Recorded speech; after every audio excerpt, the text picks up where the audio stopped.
5 things you should demand from your piercer, the extended version. Coming up next on Piercing Top 5, episode number 16. For those that are new to the channel, welcome to the Body Piercing and Tattooing channel. Hope you're enjoying the videos. Hope you're finding them helpful and useful, but you might not know who I am. My name is DaVo. I am a professional body piercer and have been since 1994. I own and operate the Axiom Body Piercing Studio, located right here inside Skink Kitchen Tattoo in the fabulous city of Des Moines, Iowa. What we're going to talk about today, if you saw the short, you kind of got a preview to this, but what the extended version is where I go in depth and explain why I chose these 5 things. So we're going to start with number 5, verbal consultation. You should be in demand from your piercer every time you come in to get pierced, a verbal consultation. You shouldn't have to ask for this. It should be something that pretty much they just voluntarily do. And this would cover what it's going to take to heal it, any risks that are involved, how to take care of it. I already covered cross-contamination prevention, jewelry changes, jewelry types, whether or not your anatomy is suitable for that particular piercing, etc. This should be part of the whole process of getting pierced every single time. Now, I have repeat clients that we've done a lot of piercings on, and we might kind of skip a little bit here and there if they wish, but they always have the opportunity for me to go through all that information before we even fill out a consent form. The next one is internally threaded or threadless jewelry. It is 2024. Internally threaded jewelry and threadless jewelry has pretty much been the standard for about 20 years now. The idea that you would go into any professional studio and buy externally threaded jewelry at this point seems ridiculous to me. It's not that much more expensive. It's not that rarer of a quality, thing. You can find affordable jewelry in both of those styles, and they're much better for initial piercings and for changing jewelry and existing piercings.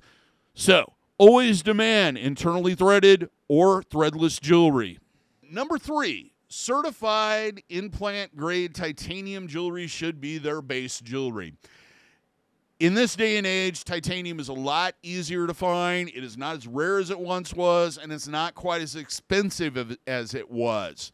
There is no reason why anybody anymore should be stocking stainless steel jewelry as their base jewelry unless they're holding on to stock from the 90s. There is some great stainless steel manufacturers out there. I will admit that. So great implant-grade steel. But the reality is it's just best just use titanium. So when you go in, you should demand either titanium or better biocompatible jewelry every single time. Number 2, this is a big one. Verbal instructions on how to actually take care of the piercing. I've never understood why a piercer can't take 5 minutes or 10 minutes and explain how to take care of a piercing. It just goes without saying that to sit down and give it a little bit of time and a little bit of education to your client is going to benefit both you and your client, mainly because your client's going to have a faster heal and less problems, and you're going to deal with less problems. So I don't understand why piercers don't do this, and if yours doesn't, demand that they do. And the last one, number 1, written aftercare instructions that include instructions on how to take care of it, of course, but also who did it, when it was done, what your minimum healing time is on average, what the jewelry type is, what the size of the jewelry is, and etc. And, of course, how to get a hold of them.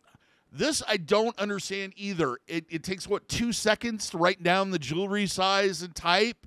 You know how much time this saves when your clients call back and etc. You should always demand this from your piercer.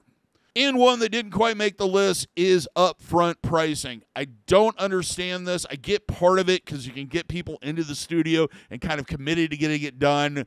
But every piercing studio has a basic jewelry, their cheapest jewelry that'll get the job done. With us, it's like, let's say a nostril. It is a titanium flatback labrae threadless post. with a bezel gem or ball titanium front or top.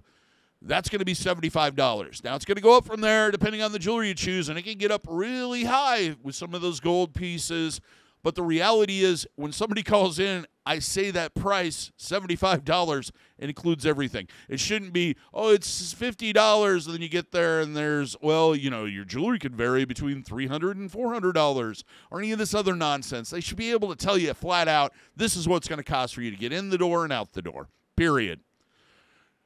Are there things that your piercer does that you think they shouldn't, or the things that you think they should do? Leave a comment. Till next time, here's hoping you'll be piercing sale with ease and without a single issue. And if you're in the Des Moines, Iowa area, I hope to see you for your body piercing needs in the future. Have a good day, everybody. Take care, and we'll see you in the next video.